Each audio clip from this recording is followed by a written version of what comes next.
Okay, Errol, we've got another interesting application. Tell us about this one. Yeah, so here at the same building, this is a really old building, thick concrete walls, especially elevator shafts, super thick concrete walls. I mean, you could run wire all the way up the elevator shaft and to a certain controller, but basically what we have is just right behind here. I mean, inside the elevator, they have access control for each floor, but they wanted to actually control being able to call the elevator and not even allow anybody on, because people, it's called, what's it called, parking basically. They call the elevator and they just sit in the elevator until somebody calls it up, and then they're at the floor. So they wanted to keep people from being able to call the elevator.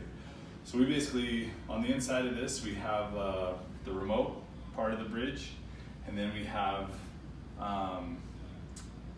it's all the way up in the, this one is all the way up in the elevator machinery room at the top of the building, 8 floors up, and has perfectly strong signal.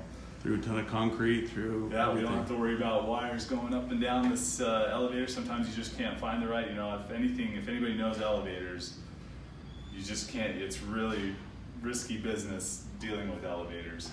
This way, you bypass that whole thing, and it's just super slick. It took me probably an hour to do this whole thing, so.